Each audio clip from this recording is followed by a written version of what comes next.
Gente E Negócios. Oferecimento. Grant Thornton. Transformar é necessário, evoluir é essencial. Lide Litoral Paulista. Quem é líder, participa. E Ande Futebol. Aprovada pelos apaixonados por futebol. Olá, bom dia, seja muito bem-vindo ao Gente E Negócios, que hoje traz a história da Cõnsul geral da Índia, Manisha Swami. Manisha ingressou no Serviço de Relações Exteriores da Índia em 2008. Como diplomata de carreira, serviu na Embaixada da Índia em Madrid e Manila e em vários cargos de relevância no Ministério das Relações Exteriores e chegou a São Paulo há 7 meses. Bom dia, seja muito bem-vinda. Bom dia. E a gente conversa também com o Jarbas, que está aqui nos ajudando nesse bate-papo super importante, né, Jarbas? É um bate-papo interessante. Eu acho que a Índia e o Brasil têm muitas coisas em comum. São dois países em desenvolvimento, são países com grandes oportunidades e com grandes desafios sociais. Então, acho que tem muito o que a gente conversar hoje e conhecer um pouquinho mais da Índia. Entender um pouquinho, então, essa relação da Índia. Vamos entender como é que funciona essa relação Brasil-Índia. Como é que a senhora avalia essa relação entre os dois países? So, thank you very much for this. And I would like to say that India-Brazil relations are on a very, very positive trajectory. We are both two big countries, I would say emerging countries, and there are a lot of synergies between two countries. And if I talk about the trade relations, India-Brazil, the trade relations have been increasing, and they have seen increase like they have not in the past 4 years. We have seen a significant increase. We had set a target of 15 billion US dollar trade between India and Brazil, which has already been achieved last year. So I would say that both the countries have a very, very positive relationship, a partnership which is really growing and deepening. Our political relationship also is a fantastic one, and adding to that, our trade and commerce relations equally serving as a strong pillar of our relationship. And I would also like to tell that in terms of our people-to-people contact or culture, we have seen a lot of curiosity, lot of positive reception from Brazilians, local people. Like we have a cultural center under our jurisdiction in Sao Paulo, which is called Swami Cultural Center, and whenever we have any event, we see more than Indians, we see more Brazilians coming and enjoying our event. Just to give you an example, in October last year, which is Mahatma Gandhi, the father of nations, birth anniversary falls on 2nd October, and that day we had a national election also, so we had organized an event that following week giving a musical tribute to Mahatma Gandhi, and our auditorium was full of Brazilian people who were really enjoying the musical rendition given by a local Brazilian. His name is Marques, and he did the psalms and the songs of Mahatma Gandhi's favorite songs he sang, and all the Brazilians were really enjoying. So that shows how positive atmosphere and attitude towards India is I have witnessed in past 7 months. So I think they are excellent relations, and we have a really long way to go. I mentioned today also that like India and Brazil, they form major groupings as well, the multilateral, not only bilateral, multilateral. We are the part of IBSA, we are the part of BRICS, we are a basic group also. And just to mention that India is now G20 presidency, the group of G20 countries. India is this year the presidency, and we will be giving this presidency to Brazil this year at the end of the 2023. So there are a lot of synergies, and there are a lot of things which we can do together, and we have been doing. So I would say all in all, the relationship is in a very healthy state. Relacionamento interessante. A relação do Brasil e Índia é muito amistosa, é muito boa, mas comercialmente ainda tem um desequilíbrio, né? E muito potencial para crescer essa parceria.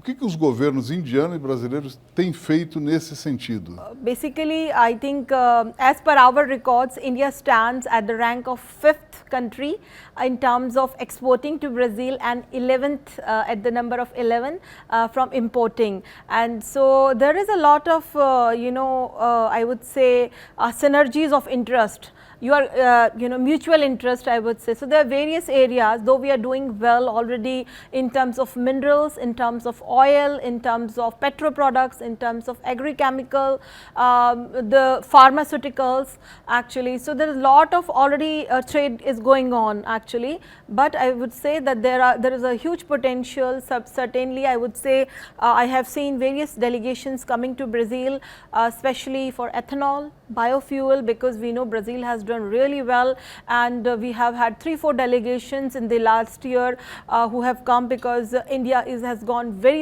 strong on biofuel, especially ethanol mission. So we would like to learn from Brazil, and we have had various delegations. So in terms of renewable energy, it remains a huge factor. Then another area which I can say is animal husbandry.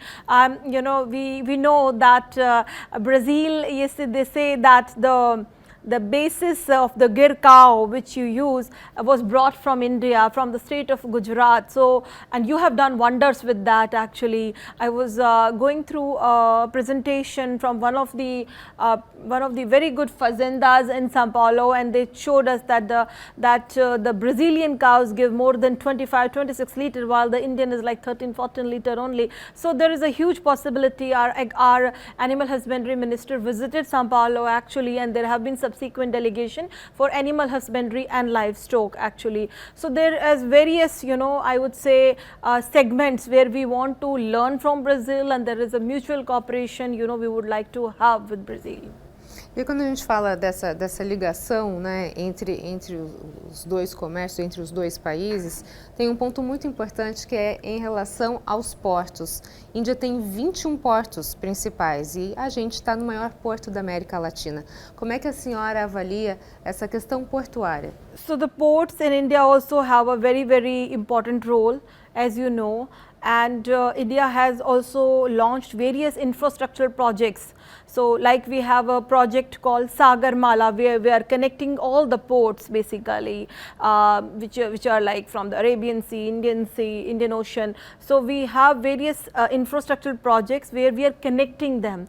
Also India is also connecting dry ports as well, container depots as well. So like our Prime Minister said that we want to make India as one India, one nation. We say Ek Bharat, Shreshth Bharat.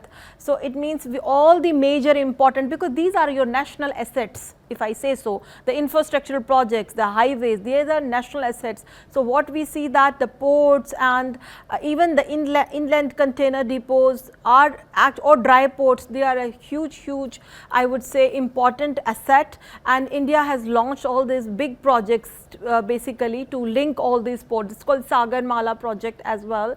So I would say that it's very important that these infrastructural projects are actually boosted and strengthened.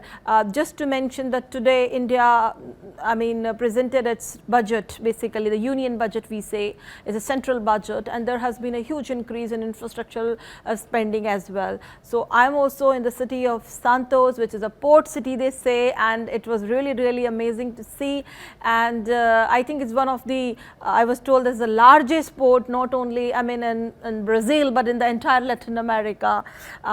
So I would say that there remains best practices to learn, and how do we expand on this aspect. Definitely it remains one of the, I would say, areas where we can explore the possibilities. Sabe, Jarbas, que quando a gente aprende na escola, né, masculino, feminino, a gente aprende que o feminino de cônsul é consuleza. Mas hoje eu aprendi que uma mulher, quando ocupa o cargo de cônsul, ela não é consuleza, sabia? A consuleza é a esposa do cônsul, não é? Isso, é a esposa do cônsul. Ela é a cônsul. E aí, aproveitando esse gancho que a gente está com a cônsul geral da Índia, como é que a senhora vê a participação da mulher nesse cenário econômico e às vezes em cenários que antigamente eram ocupados estritamente por homens? So, women, as anyways in any society, I would say play a they play a very important role, and especially if you say in India, they say that there are like 432 million working women age, so but out of that 300 something are working in unorganized sector. So, what happens?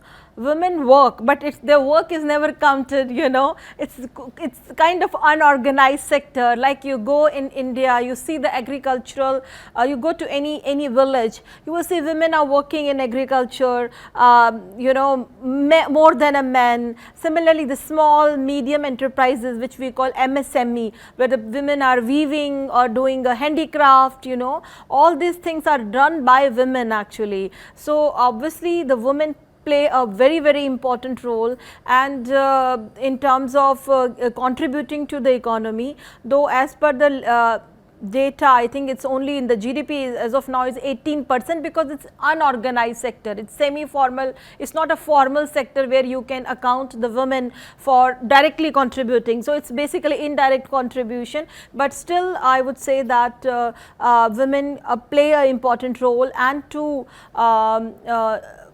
motivate them, I would say them various incentives given now by the government also to come up as women entrepreneurs as well. We see a boom now, and you know that now women can get loans, like for loans also, even for the land registration, the concessions are given for the women. So, obviously there are incentives given to women, but it takes a time to be at I would say to come in those numbers directly in the formal sector. So, I would say, by the way, just to tell you, the union budget of India was presented by a woman only. India's finance minister is a woman, and who used to be our defense minister also. So there is equal opportunity for the women, and the law provides everybody equal opportunities, but from the societal system, because there have been societal, there have been historical factors that women generally are in a very unorganized sector like handicrafts, MSME, small and all. So, their contribution, you would say, not that you would see resulting into figures, but actually they contribute a lot in the economy, and even maintaining the entire, I would say, social structure of any nation. Cõnsul, Manisha, recentemente a Índia fez 74 anos de independência, de república, né? O que isso representa para os indianos? So, as I have been saying that, so last year we celebrated our 75 years of independence, and this year 26 January, this year was our Republic Day, when we celebrated our basically 74 years of Republic and 75 years of our independence actually. And this was celebrated as Azadi Ka Amrit Mahotsav, which means in English the eternal festival of your freedom. So, likewise our Prime Minister said that in his speech, that this opportunity not only gives us a sense of pride from where we started and where we have come, also gives us a responsibility to take it further. So, our Prime Minister has also said that the coming 25 years, when India will be celebrating its centenary celebration, we should be a developed country. So, he has given us 25 years which we call Amrit Kal, where every Indian has been given some responsibilities. I mean, they have to take it forward and they have to do for the country to make it as a developed country. So, when we do a centenary celebration of our freedom, we are really into a very good position. So, I would say that it gives us immense pride where we have come, also a sense of gratitude to our people who have contributed, be our soldiers, be our scientists, be our farmers, who have contributed immensely to bring us where we are, and we can aggressively present ourselves on this world stage that look, India, you know, is not like what you used to, you deserted us in 1947, where I told you that we did not have even the grains to feed the stomach, you know, for the 200 years of exploitation basically. So, but it has taken us a while to come out, and when we have come, you see the 70% of generic medicine of all over the world is produced in India. I say we are as ancient as we could be, and we are as modern as we could be, because India's space mission, if you see, India's mission to Mars was led by all the women scientists basically. Now India is going, moon mission has launched actually. So it has been done, all the India's missiles basically, you know, that India was not given the technology, and then Indian scientists worked very hard to do it. Our former president of India, who passed on later on, he is called our missile man, and he developed indigenous cryogenics engines basically, and all these things were done by the Indian scientists basically. So my point is that the 75 years of independence and the republic of, you know, gives us a sense of pride as well as a responsibility, that how do we take forward, how do we eradicate the issues which we are also facing at the same time, and how do we work as collectively, you know. Of course, our lives are much better than my parents' lives, you know, maybe 20 years ago or 30 years ago. So definitely there have been a lot of huge progress, and we have to be thankful for that, and we have to take this forward, I would say. And I think our task is very set actually. So I hope I answered your question because I really get emotional, and emotional in a sense that I really feel pride that, you know, what we were left, and what we have, and you know, as a nation, how do you rebound?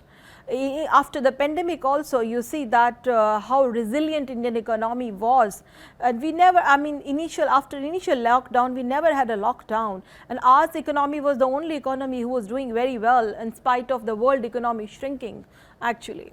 Gente Negócios vai para um rápido intervalo e volta já já, não sai daí. O que nos move nos transporta para o futuro. Dinamismo para acompanhar as evoluções tecnológicas e os novos modelos de negócios. Dinamismo para inovar. Se superar as expectativas é importante para você, é importante para nós também. Oferecemos soluções completas para potencializar o crescimento sustentável do seu negócio e projetá-lo para o futuro. Esteja onde estiver, conte com a gente.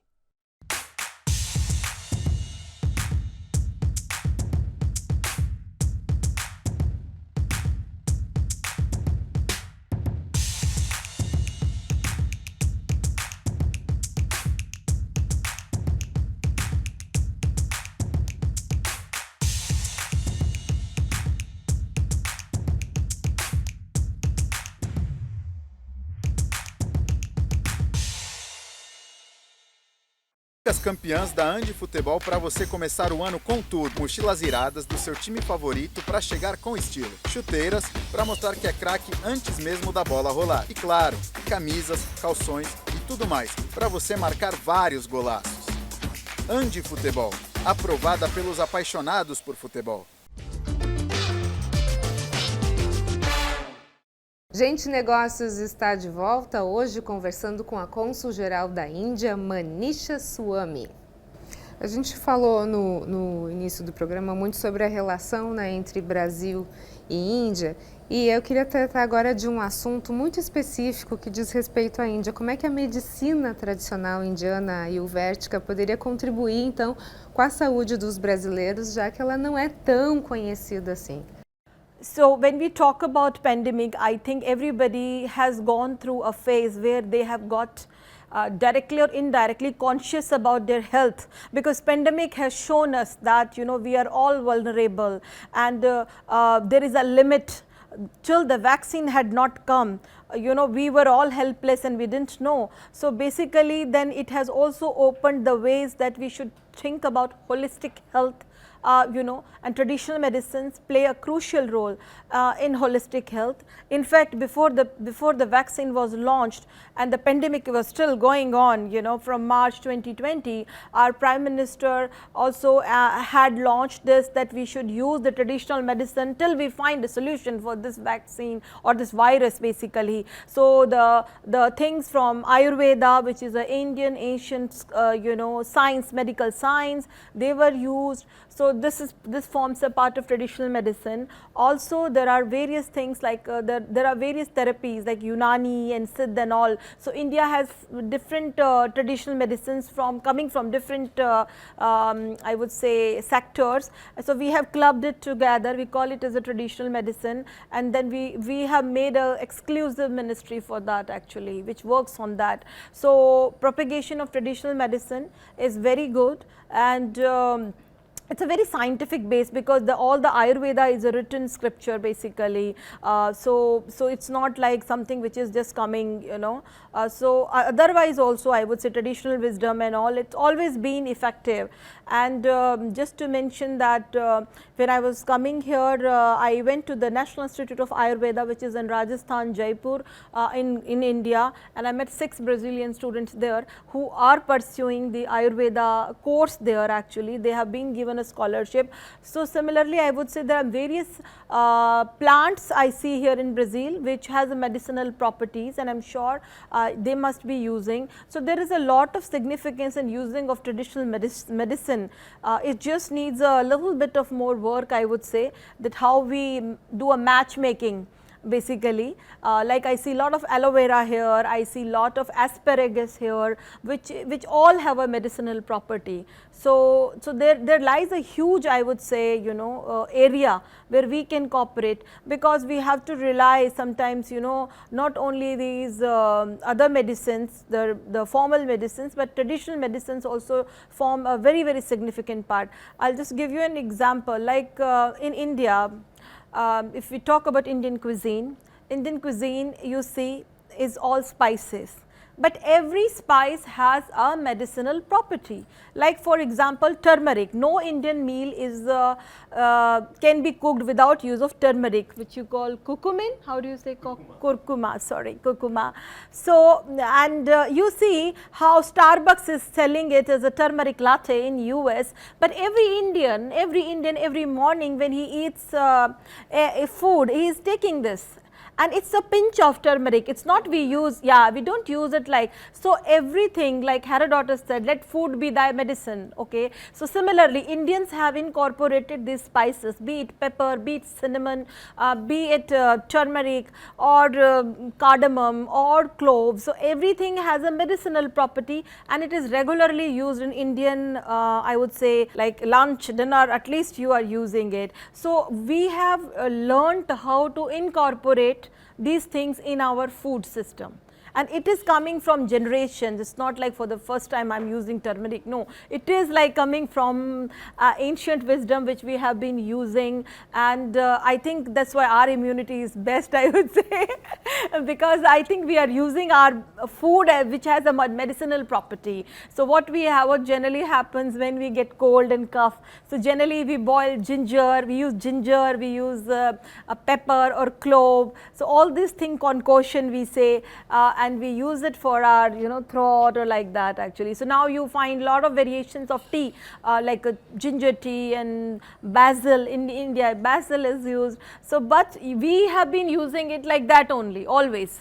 Every Indian uses like that only, use of ginger and cardamom, because it boosts your health actually. So traditional medicines have a value, and I think it's only the matter of knowledge basically, knowledge dissemination, that people should know about it, how we can use these properties, I think. Para a gente finalizar agora então, trazendo pouquinho, ela disse que está 7 meses aqui no Brasil, o que você mais gosta aqui no nosso país? What I love Brazil is it's very green.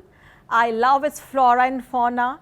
I mean, it's even if you go out like 10 kilometers away or 20 kilometers away, you see nice landscapes, and I'm amazed to see how you have built your infrastructure and also the preserving the landscape. So that's the most beautiful, I find, the part here.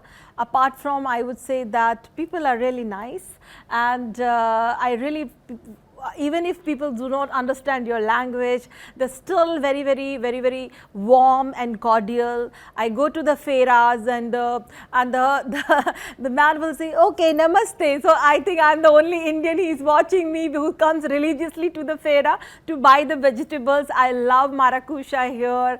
I love, I love certain fruits I really love here, and I feel that I should eat those when I'm here in Brazil actually. And these people will recognize me and they will be like, hello, namaste, India. So I think a lot of warmth, I would say, and I touch wood, I have yet to find somebody who's saying something, which is not appeasing to ears, I mean, about India as well. So it's very important that people have very positive attitude when you tell that you are from India. It's a very positive reception we get from the people, and definitely I would say that. And there are many things. One thing I always tell, what I have to learn from Brazil, or I mean, the inclusion, the social inclusion. Like you see, when I went to Porto Alegre airport, I saw there is a sign for autistic people as well, priority line, okay. When I go to Santa Lucia and near my house, the supermarket, there is a line for autistic people, I don't know how do you say, but there is a symbol made. So these are the things which I feel that your society is including and giving, chance to people who needs priority, I know. So that's what I think is something which I always, look forward to learn from Brazil, inclusion, more inclusive society where marginalized people like autistic or any other ailment may be given a priority. So that is something I really admire for Brazil, being very inclusive and warm. Bom que ainda tem gente que pensa assim, né, do brasileiro, que a gente possa chegar a ser realmente esse povo acolhedor, esse povo que inclui, né? Só complementando, acho que o brasileiro tem um complexo de vira-lata, né? A gente tem tanta coisa boa aqui que precisa esperar alguém de fora falar. Então a gente precisa começar a valorizar o que é nosso, ao invés de ficar só criticando, né, Roberta? É isso aí. E é muito bom ouvir alguém de fora falar tão bem. É isso aí. E trazer essa esperança, né, para o brasileiro, de que esse é o retrato que eles têm, que a Índia tem do país, porque foi bem recebida, provavelmente, né, Cõnsul? Gostaria de agradecer a sua presença, muito obrigada, sucesso para a senhora. Muito obrigada for having me here, and I wish to see you all in India. Em breve. Muito obrigado. Ele se comprometeu, hein? Obrigada, Jarbas. Obrigado. Obrigada. O Gente Negócios fica por aqui. Muito obrigada pela sua companhia. A gente se vê. Até mais.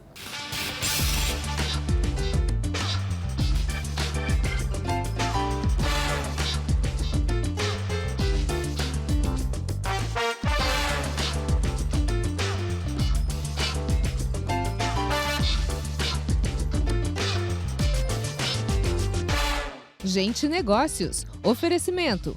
Gran Thornton. Transformar é necessário, evoluir é essencial. Lide Litoral Paulista. Quem é líder, participa. E Ande Futebol. Aprovada pelos apaixonados por futebol.